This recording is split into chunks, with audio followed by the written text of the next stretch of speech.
All right, welcome back. This is the Something Measured podcast. I am Kent Lindstrom. I am your host. We have this time a replay. Yeah, it's that time of year, and we're having a little bit of fun here. Maybe getting you a little bit educated. But it is that time of year when half of Silicon Valley decamps for the desert. They're going to Burning Man. The other half of Silicon Valley goes to every damn restaurant in town they can never get a reservation to, so it kind of works out for everybody.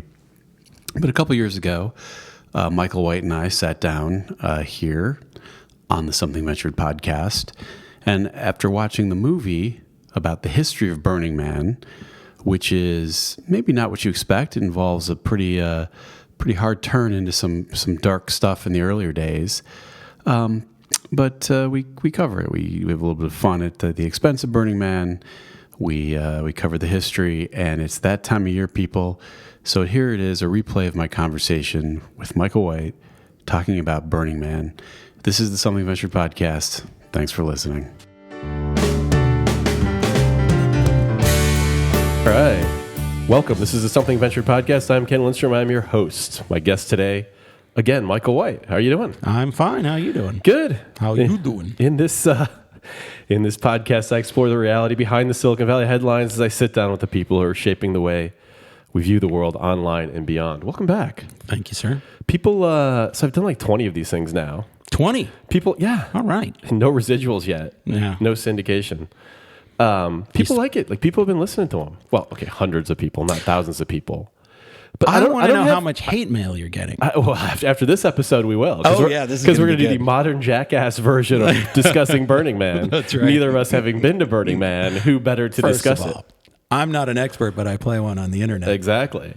So this is going to be the modern jackass version of. And so if you don't know modern jackass, the concept is that when you talk about something you don't know about, yes, and people do it all the time. And if there was a magazine called Modern Jackass, you'd be on the cover. And just to give you an example of Modern Jackass, for those of you listening who are thinking that's not me, if you think that like trans fats are bad, like explain why trans fats are bad. And you're like, well, they're fats, but they're trans. You're just a jackass. You don't know. In a complex society, you cannot be an expert about all of the decisions you make. Exactly. You need to choose what to assume is reality. Exactly. And and then speak about it authoritatively, even though you don't know what you're talking about. Yeah, exactly. Oh, so before we start, I thought I should mention we're missing Coheed and Cambria today. That sucks. The heavy metal band. So for those of you who don't know... Aren't you insulting them by calling them a heavy metal band? Aren't they a heavy metal band? I don't know. I don't think they would categorize themselves as a What heavy would they metal categorize? So if you don't know Coheed and Cambria, they're this band, they're good, but they're writing an epic story. Yeah, baby. So if you go to one of their shows, it's like... It's a rock opera. Dark Star 4, The Civil Wars, The Milner's Son. Like that's that. right. That's like that'd be like one of their shows. So we're missing Coheed and Cambria. Let's see. Oh yeah, before we start, I was going to mention. It's kind of sad.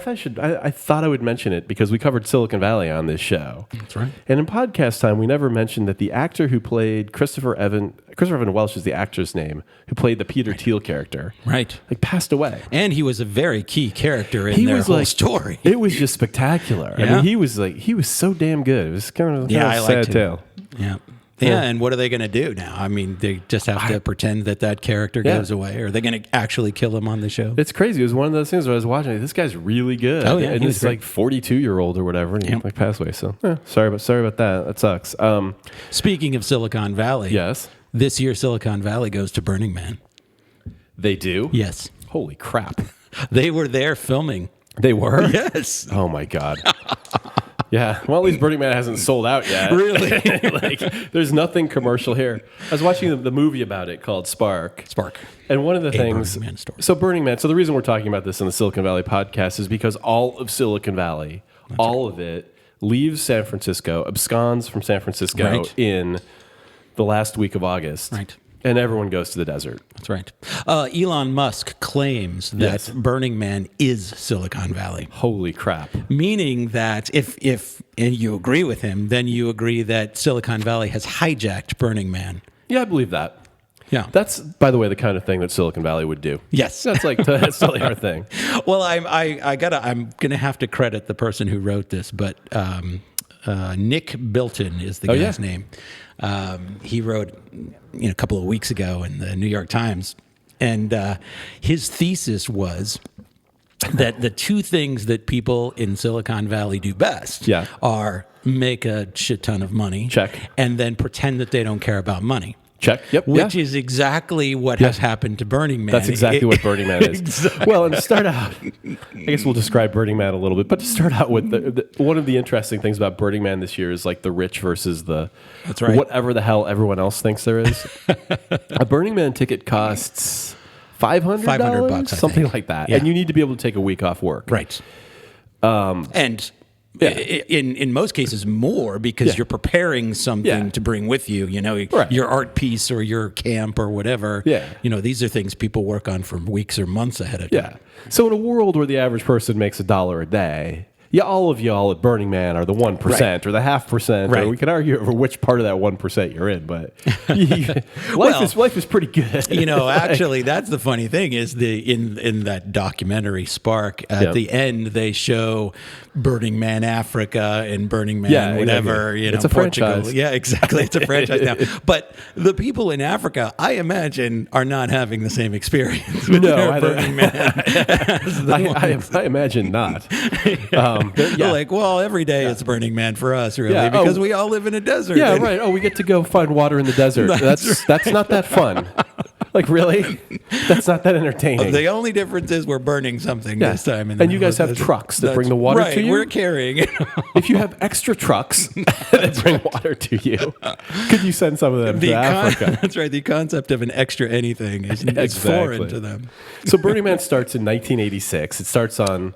I thought Ocean Beach. I was reading it was Baker Beach. I believe it was. I think you could see the Golden Gate from where they were in that documentary. Yeah. And some guy decides to go burn a man on the beach. Yep. And over time... For no reason. For no particular reason. And over time, this grows and grows and grows and becomes big enough that... And there's different arts organizations that kind of hook up to it. And eventually it becomes big enough that the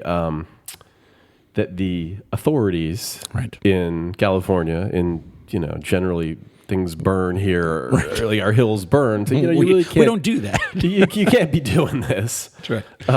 Damn it! And so somehow they find their way to the Nevada desert and start burning things in the desert. That actually, by the way, is sort of an underrated genius aspect of it, which is.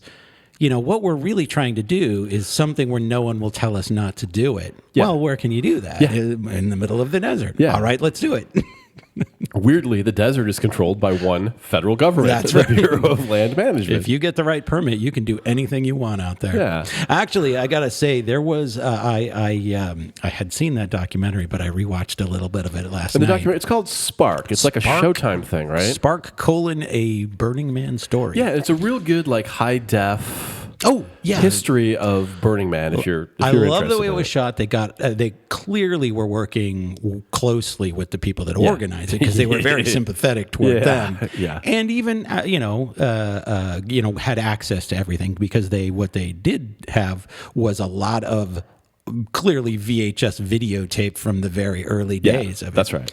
And in rewatching it, the funniest thing that I saw was a half a second of video from the first desert Burning Man after they had moved it off the beach. Yeah. Where they were describing how little they actually had out there was a few tents.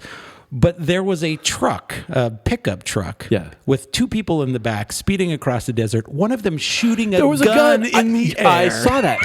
It's funny. I was asking a friend of mine before. I was like, okay, you can... So the idea of Burning Man is you go and you self-express. Right. That's like that's the thing. That's one. And I was like, okay, tenets.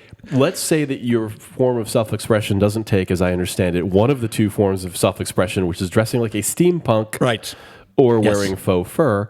What if you're like, I don't do it in my normal life, but I like shooting guns. Right. Exactly. That's my thing.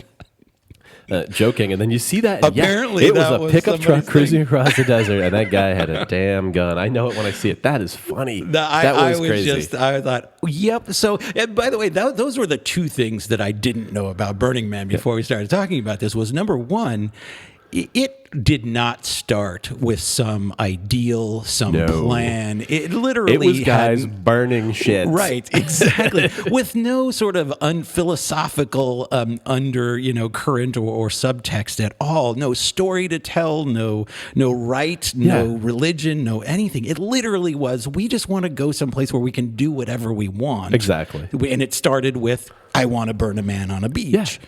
And the other thing that I didn't realize was not only was it not an artistic festival necessarily from the beginning, but it was this group of sort of counterculture weirdos who sorry, that was not a pejorative weirdo. I was being complimentary when I said that. By the way, it starts in what? 1986. Late 80s, yeah. And then the 90s is when it kind of comes to the fore. So we're not in a real counterculture time here. No, but that's the thing. The second thing I learned, which was these are clearly people who are out of time. They are, it's the late 80s in Silicon Valley, and they are organizing, theater pieces on the steps of City Hall. It was called the Cacophony Society, I guess, or the group that really launched it. And the funny thing is that it was the same. They weren't a political group. They weren't an artistic group. They were literally just acting out. They were just people acting out. And I was like, I never really knew that about Burning Man. Because, of course, the stock and trade of Burning Man for the last 20 years has been, you don't get it. Yeah. Right. Well, if you haven't been, you don't get it. Like, what? I don't get that you want to go to the middle of the desert and do whatever you want to do. I think I get that. Use your words, guys. It is funny the number of people come back from Burning Man and they're like, I can't explain it. It's indescribable. No, it's pretty easily describable. It's like, really? Like, Lewis Carroll was able to describe entire fantasy worlds inside his head. Exactly. You are presumably an artist, so the one thing you can't do is describe an event you went to. That's why we need to describe it, apparently, having not been there. You can take a picture, too, and then show it to me if a picture's worth 1,000 words. Yeah. And so, what essentially does go on, for those of you who haven't been, is in the desert. People create these really pretty incredible art installations. Right. It's a sharing economy, which means people set things up where they simply just give away whatever it is. We'll make mojitos for, just take them. We'll give you massages and apparently thousands and thousands of variants of that. Right. But before that happened, there was a year that I didn't realize in this film where they lose control of it. Unbelievable. Well, I think that was... Or they think it's over. Like I think that was a peak of the certain original ethos of it. Yeah. It seemed like... maybe they misrepresented that in the documentary, but that seemed like... I think it was 1996. Yeah. Pre-96, it was a thing that was less formal and more guys in the backs of pickup trucks with guns. Yeah, right. Yeah, that guy had a gun. Yeah. And then after that, it seemed, I don't know, it seemed less artistic in a way before. And maybe that's just the way the documentary made it look, because clearly that was a turning point for the people organizing it. Yeah. But it may have been peace and love and fun before that. Yeah. It's just they seem to show that as the dark days. Yeah, the year they show, and it's the year where they kind of go... Some of them were saying they don't really explain how this transition happened, and this would be very interesting, right? But the video they show, it just looks like the worst looting scene you've ever seen. It looks like a riot. It's they're burning things. They're clearly being unsafe. People are running up to the fires with gallon jugs of gasoline. It's clearly just a kind of orgy of anarchy. It was anarchy. And clearly not. And then the people who run it are like, oh, we might be responsible for this. Right. If somebody gets hurt or killed. That was the year a couple people died. Yeah. And a separate incident, not in the crazy the separate incident was somebody on drugs. Right. By the way, which this movie is eerily silent on. Well, like I said, they're sympathetic to the organizers. They do not focus on the drugs. Mentioned. But they do say somebody on drugs runs over a tent and kills in a vehicle, runs over a tent.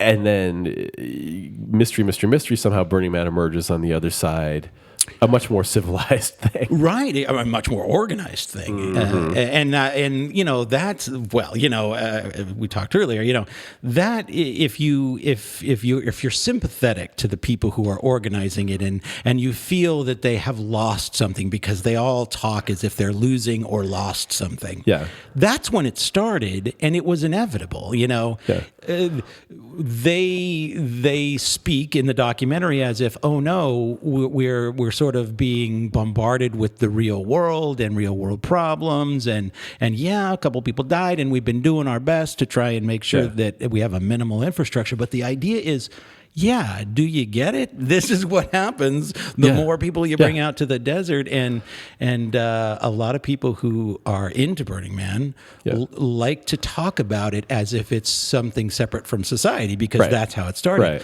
But what they don't realize, and what I think they should step back and take a look at, is they are society. It is society. The big look at it. The biggest joke I think of the whole thing is as you watch them go through this evolution where they're like, we can't be anarchists. We might need some rule.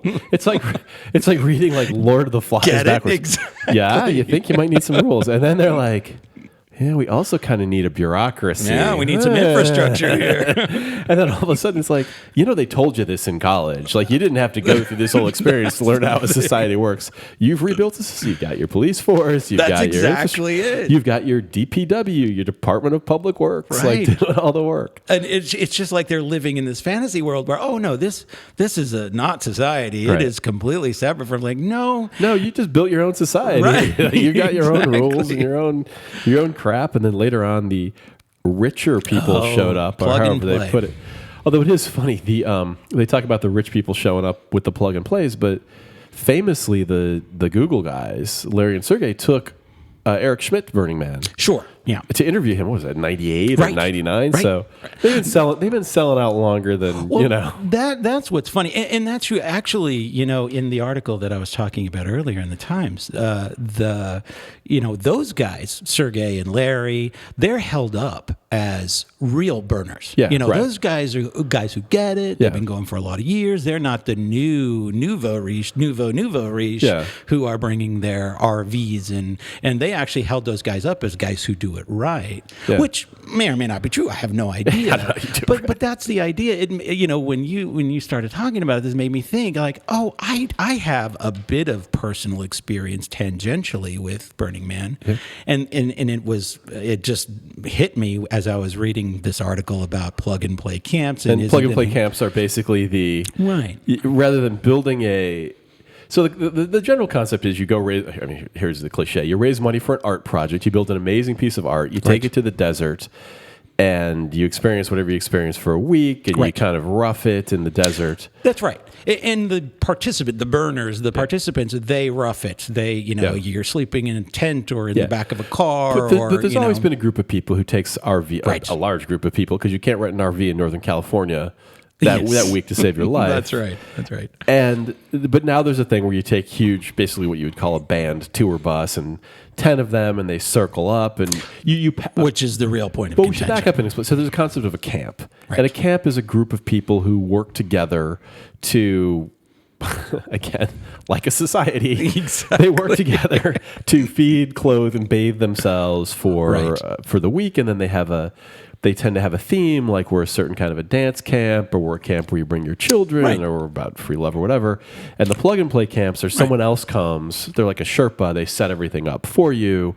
You fly in. Which is the new innovation. You fly in and you're rich and you experience it and you hang out. That's what plug and play means in this context. And actually they were really careful in the documentary not to seem horrified by it, but there was a woman who was trying to explain, it's not that they don't want to decorate their own bicycles and create their own costumes. It's just they want to show up and have the experience. Like, so you're saying that they're posers who want to come. Well, the funny thing is, my personal experience was I worked for a law firm who it was a young, trendy, hip law firm that was bought by a larger firm, and we one of the funnier things that happened was the old stuffy law firm didn't quite know how to deal with us, but they knew they wanted this young, trendy law firm. So they bought us and let us for a good 6 to 8 months do whatever we wanted. Right. And we talked them into a lot of crazy stuff. Yeah, right. One of which was one of the partners who was in this community in San Francisco decided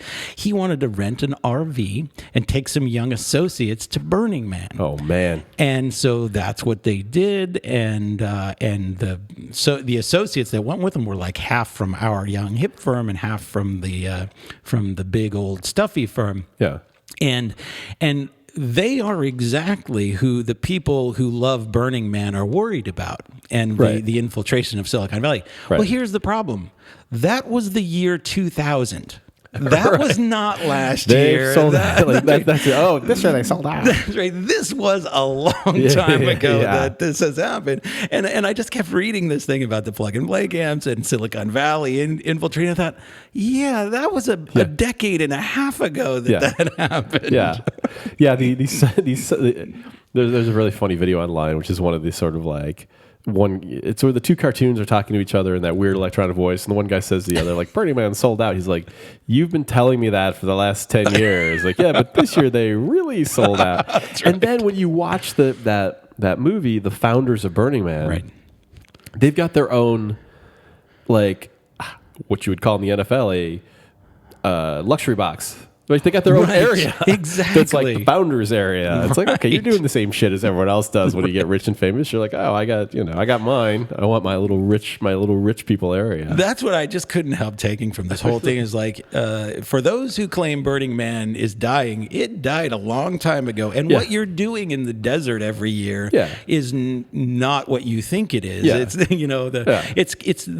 It actually kind of struck me as funny that the blog post that you had sent me about just briefly describing this blog post, it was a guy who'd been going for years and had been camping with his friends, and this year had passed a luxury camp with a circle of buses that no one was allowed in, and he passed a sign that said service entrance, and this offended him greatly, so he decided he was going to steal the service entrance sign. Excellent. And that's what Burning Man's about. It's stealing signs and shit like that. He thought that was the epitome of absolute antithesis of Burning Man. Right. But and so it describes. But the funny thing was, that's what I kind of got was, well, as far as I know, Burning Man has been dead for decades. Yeah. But there are still people who go every year not realizing that. And, they sort of either have been ignoring this or not being offended by it because inclusion is part of their thing. And they even say that in the documentary. It's like, well, having billionaires at Burning Man brings the message out to the world about what we're doing. Yeah. Nobody knows. That's right. Yeah, the world needs to know it's a drug dance party in the desert with cool art projects. Right, now, exactly. You probably don't do that every day of your life, but it is funny. People who come back from Burning Man, they talk basically like the people I knew who dropped acid in college described their experience. Right. Like it's transformative and it changed their life. Right. They all became lawyers and went to Wall Street. So everyone comes back from like, it changed my life. It's like, hey, what are you doing? Well, I got my kids, my job. You quitting that? No, it just changed my life, though. Well, that's the other funny thing is, you talk about this isn't a society. This is, anarchy or state of nature or whatever. All these camps that even the ones who have been going, that are highlighted in the documentary, it's about 100 of us. Yeah. Here's my question. Let's say you have those 100 people, and you really are part of the early Burning Man ethos about this is pure, and what we're doing is, we really, the 10 principles that they talk about, we really adhere to those. Right. Why do you have to do it at Burning Man? Yeah. If you took those 100 people to another place in the desert on a different week, you'd probably have as good or better an experience than you're having, I just imagine, as these burning people get older, they're probably just going to be sitting there in their lawn chairs yelling at the kids to get off their lawn because you've ruined Burning Man for us. Like, you don't have to go there. Well, the experiment is take whatever. Let's assume people do drugs there. Take whatever drug you do there and just do it here on a Saturday night. Right. Or go to another part of the desert on a different day. Yeah. We have dance party. And by the way, the funny thing too is as people describe it, I'm like, I feel like we've been here before. Native Americans describing their experiences in the desert with peyote, the Beans in the 60s, right? Like, absolutely. I get everything that's old is new again. Oh, of course, but I do get the separating yourself from the civilized society. I mean, what they are looking for, and I don't begrudge them for it, is to get away from the law. I mean, they are literally trying. They want to do drugs, and apparently some want to shoot guns, and they want to set shit on fire. Great. I am all for that. And as a matter of fact, I think there should be a desert where people can do that every weekend of the year. Well, I think that's all deserts. Well, exactly. Like, I think the fact that the federal government has been complying with this for 25, 30 years or whatever, how many years it's been going on, is awesome. Yeah. But that's the thing. Why does it have to be 1 week? Why does it have to be one event? Right. Why does it, the thing is, as we were talking about earlier, you have a society. You just don't know. You don't know it. Yeah. Well, like a really well-run society too. So one of the interesting things that I got out of the movie was that, or learning about Burning Man, is now months before it starts, an infrastructure team shows up. Right. That's pretty much like the Army Corps of Engineers, as near as I can tell. They lay everything out. They have safety standards. And the most amazing thing is that all of the art installations you see, I don't know what people imagine, like that people show up the week before and put them up. Right. They come in tractor trailer trucks. Right. 100 containers. Huge, it's like being in the docks of Oakland looking at this thing. Right. And there's a professional guy running it. Like he's like, this is what this trailer's for, and this is what that trailer's for, and there's a team of people year round. It's like a military operation. It's actually pretty impressive. Right. Well, actually, I got to say, even though the documentary itself was very sympathetic to the founders and the people who run it today, not necessarily just the founders, there was a very poignant, very ironic scene. There's a lot of irony in there. Oh, it is. It really is worth watching just to learn about Burning Man, but also to see the ironies that are everywhere. But the one that I think was very creative of the people from who did the documentary was they go and they talk to the one guy who just said, I'm not going to be part of an organization that puts on Burning Man. I'm an anarchist. That's the antithesis of anarchy, is to create an organization and to actually have infrastructure. But they talked to him. He's clearly in probably his mid-60s or maybe late 50s. I'm not sure. And he says, I took my son to Disneyland. Yes. And they show wasn't that after the anarchy? Yes, this was after. Yeah. And they show Snow White's castle or whatever with the fireworks show going on, which is it is so they did it intentionally to recall the Burning Man, which now has fireworks, right? Which now around has fireworks. The Burning Man. That's right. And he even said, you know what? You understand when you go to Disneyland that it has rules and organization, and you sacrifice whatever anarchist or whatever the adjective of anarchy is. You sacrifice a little of that to watch the fireworks show at Disneyland. And I thought, oh wow, what a statement that is about what they are actually doing. Right, that was the connection they made. They had the anarchy year with the flames. Then they showed Disneyland with their version of flames. Right. And Disneyland is your legacy, people. By the way, is that the same anarchist that owns the trademark and sued them for it? Oh, that was he great. really? Yeah, one of the guy who owns the trademark sued them. The legal thing's crazy. I didn't know that because I don't know if it's even a nonprofit or if it is a nonprofit. It has to be a nonprofit. I don't. Well, I think it's becoming an. This is total modern jackass. I have no idea. Neither. No, but the funny thing was, he says, I don't want this to become a money-making organization. Yeah, well, too late. Yeah, exactly. They must be making $500 a ticket to 60,000 people. That's money. The money walks in the door. It's that part's really weird. Like when you start looking, there's LLCs and this, that, like, and black this owns black that, and But I think I read they were going to become a nonprofit, which would suggest they have not been a nonprofit. Well, why would they need to be? I mean, there's nothing there's nothing. There's no reason to just be a profit-making organization that pays taxes for tax reasons. As long as you're paying your taxes, you don't have to be a nonprofit. You have to be a nonprofit if you want to stop paying taxes. Yeah, and then they become enormously challenged by I think. So in 2009, the population of Black Rock City shrinks after the 2008 recession. Oh, really? And then 10, 11 they sell out the tickets for the first time.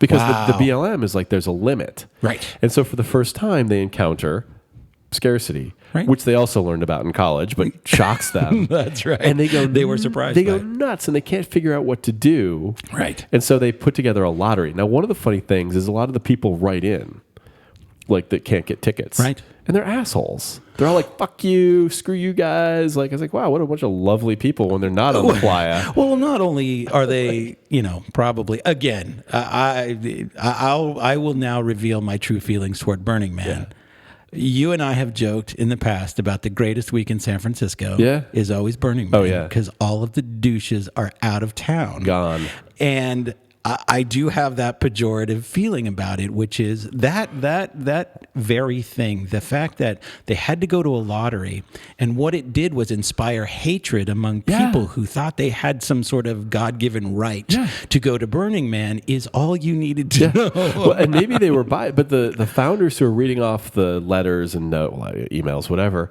none of the emails were like, man, I understand, but boy, I'd really like to, if there's any way I could get in, that'd be great. They were just like, fuck you, like, I used to go. It's like, what gives you the right to exclude people from Burning Man? Yeah, it's like I saw the Rolling Stones in 1972, man. Like, why can't I get in? Well, That's right. Well, I have to say, that when you're talking about, hello, you're a society now. Yeah. That was what the first thing they really had to acknowledge was, wait a second. What attracts people to this thing is these art installations that are worthwhile, but you can't build it if only half of the people that build it got tickets. Yeah. And what do we do? Yeah. And so and all of a sudden that actually it sort of hits the nail right on the head. But in the documentary it was, you need to make a decision. Yeah. Is this a festival? Are you they used the word curating, and they were all arguing about whether curating is the right word. And the other one's like, oh, Jesus, yes, we are. Somebody needs to admit that that's what you're doing, and you need to. You need to. But that's the thing, that all that existential angst. Yeah. If you're looking at this from the outside, it's just it's silly. Well, at the end, and by the way, that part was very funny, because if you work as any kind of a manager, you're like, well, there's nothing to be mad at. Like, you have a really popular thing and everyone can't get in. That's right. Like, we have scarce resources. You understand that? We need to allocate This is a known problem. You raise the price. You make more of them. Right. Like, you make it 2 weeks and you can buy week 1 or week 2. There you go. 2 men. Or you solve your problem, which is you want people who build the art installations to have a preference. Which is what they did. Exactly. Yeah. That was the only solution. So they hated that solution, but then they do it. And then somewhere else toward the end, one of the guys says about that. So what they do is they say the people who are contributing, building the art installations get special access to tickets. Right. And the guy who founded Burning Man goes, yeah, it was crazy, but that was the best thing we've ever done. Because it means, it shows, I forget how he said it, but he says something like, you can't just come to Burning Man and take. You got to contribute. Yeah. And you're like, you just close the loop. You just create a meritocracy where those who produce are those who get the resources. And a government authority who decides who is producing. Yes. Exactly. Thank you. Drop the microphone, walk away. You've just completed your college project. And you killed Burning Man. All at the same time. That was just fantastic. When he at the end of the day builds the society that he didn't want. That's exactly it. And that's why I say, they're the only people that don't know that it's dead. Yeah, exactly. And there is the whole other dimension. Speaking of jackassery and not speaking about things you don't know. Yeah. I don't see again, just not knowing really what goes on there because I've never been to Burning Man, I don't see how it benefits Silicon Valley at all to have taken it over. No. The funny, as I was saying, and I wish I could keep remembering the guy's name. His name, Nick Bilton, is the guy who wrote this good piece in the Times. His joke about, Silicon Valley people are great at pretending that they don't, care about money. Yeah. That he explains, and he was the one who described what Elon Musk was saying about Burning Man and how it is Silicon Valley. Yeah. Why? Why is it Silicon Valley? What does it add to Silicon Valley that a bunch of you rich idiots go out to the desert and take hallucinogenic drugs? Yeah. What does that do for Silicon Valley except provide a place for you all to go talk to each other? Well, it's a big networking event. Exactly. For it's sure. Can't we have a networking event somewhere else? Why did you have to take over Burning Man? That's what we do. I think we just take the networking road show on the on the road to the playa. Exactly. with drugs. I mean, maybe that's it. In a crazy simple way. It's like, hey, I'm giving myself I want to just go do drugs. Right. And that's not okay. So I'm creating, there's this whole concept in this context. Right. It's okay.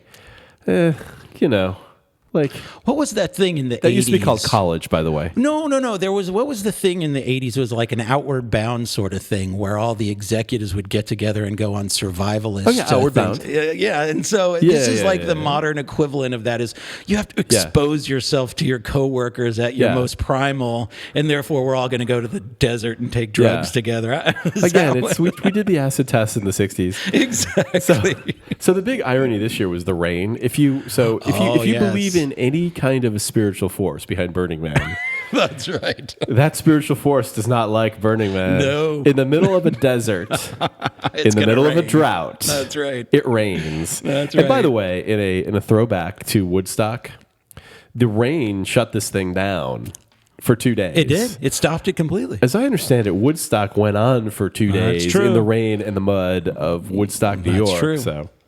and frankly, even the highly corporatized, highly organized second Woodstock 30 years later, whenever that was, 20 years later in the 80s, went on despite the rain as well. Yeah, exactly. They just don't know how to deal with it. God does not like Burning Man, that's for sure. No. Now, that said, we can probably bring this one home, but I was going to say, like, it looks kind of cool. I feel like I'd like to go. The art stuff looks pretty cool. I hate the EDM, electronic dance music. You got to be kidding me. No. I could literally do that. Well, I've always, and again, being the ultimate jackass, I don't go to raves. Never went to a rave. But I can only guess that the reason that it's okay to listen to EDM for hours at a time is because you're taking drugs. It's the only that possible if you're not, there's no way you could stand it. You would. Yeah, I had something crazy on my TV, and like one of those Palladia things came on where it was like Ibiza or something. Oh yes, and it was the guy Skrillex was going on, whatever the hell it was, and I like being completely sober in my living room. Right, exactly. I was like, that guy's not that guy is touching his computer less than I do when I'm doing nothing at work. That's right. And he just kept doing the same thing over and over. He would take a riff up to like 300 beats per minute and then drop it down to a bass line. I'm like, that's right. Seriously, like you guys fall for that over and over. That's of course, yes, it's literally if you played guitar that way, you'd be playing one note every 40 seconds. Right. Like pretty much. No, I'm convinced nobody rolls out of bed in the morning and puts EDM on. Well, unless they're like, I guess they don't roll out of bed. They're just up all night. Yeah, no, that's literally what I mean. Sober in the cold light of day, nobody listens to EDM. But I got to say, the art projects do look pretty cool. Like the teapots floating through the desert. That is actually what when we very first started talking about this, I said, and I still believe it now, I could never go to Burning Man. And it was confirmed in reading all this stuff and watching that documentary. Basically, they are saying, we don't want spectators here. There should be no spectators. Yeah. And that's exactly why I'll never go. You know what we'll do? We'll go. I think you're right. I would love to be a spectator at Burning Man, but they don't want me there as a spectator. They want me participating, which I would never do. Yeah. My favorite installation, and one of the funniest things, was the guy who had, in the movie, this guy gets like a milk crate and a board and builds a little ramp It probably took him like 12 seconds. You remember that part? He in the middle of the desert, he puts up like a milk crate. Yeah. And he gets a couple boards and just makes a little ramp out of it. It probably took him like 12 minutes. And his piece is like, hey, everybody on bicycles, come jump my little ramp. This is my art installation. And it's like, are you going to judge it's not legitimate? He That's spent exactly 2 minutes on it from materials he found around him. That's exactly. And I thought it was very funny. Someday, the people who run Burning Man might have to decide whether he gets to stay or not. It's tricky. So we'll be that guy. We'll be like, hey, my art installation is that I'm not doing art. Exactly right. I am a spectator. That's my art. Can you not accept that? I'm the observer. You need to be observed. I call it voyeur. Yeah. Yeah, what do you think? And my thing is That's right. khaki shorts. That's right. And T-shirts. You know what's weird? In real life, I'm a steampunk. That's true. But I come here and I just want to wear like khaki shorts and a T-shirt. I like to cut loose like I wear goggles to work and drive a crazy chitty bang bang car. Yeah, I weld all day. Yeah, exactly. But I don't build anything. I just make art. Oh, man. All right, I feel like we've done Burning Man justice. What else can you say about Burning Man? Well, all you can say is now no one has to go to Burning Man because we just described it perfectly. Saved you a trip? Really. Holy crap. This is the high value you get from this podcast. That's right. You now don't have to go to Burning Man. You should watch that movie Spark if you haven't seen it. I recommend it's it. That's the thing. You know, when we started talking about making fun of Burning Man, which I don't have any problem with, I will always make fun of the cool kids. Oh, yeah. But when I watched that documentary, I thought, you know what? Apart from making fun of Burning Man, it was a well done documentary. It really was. It was especially really visually, because that's what they captured. Yeah. And the high def in the desert's beautiful. So I recommend it even if you don't care about Burning Man. Yeah. I liked it anyway. So. Should we? By the way, this podcast has been exactly like Silicon Valley. We take a break from talking about Silicon Valley That's to right. Go to Burning Man virtually. This is the Burning Man podcast. Should we give out the Twitter handles so we can get the hate? Oh, yes. Oh, yeah, please hate me. Hate me. Kent Lind, Modern Jackass, Kent Lind, KentLand on Twitter. I am Michael S. White on Twitter. All right. Hey, thanks for being here. By the way, I won't say like who the top ones are, but when people listen to the podcast and give me feedback, people who don't know you say they really enjoy your podcast. Oh, see, that's the thing. That is the story of my life. People who don't know me. People who aren't your friends. Now, they disagree with you. No, that's the thing. I want people to send me their hate because that's how I engage. I love a good back and forth. Oh, man. So that'll happen. So where on Twitter do they send the hate? Michael S. White, at Michael S. White. All right. And Kent Lind, this has been the Something Venture podcast. Burning Man, Jackass Edition, Modern Jackass. Thank you very much. R.I.P.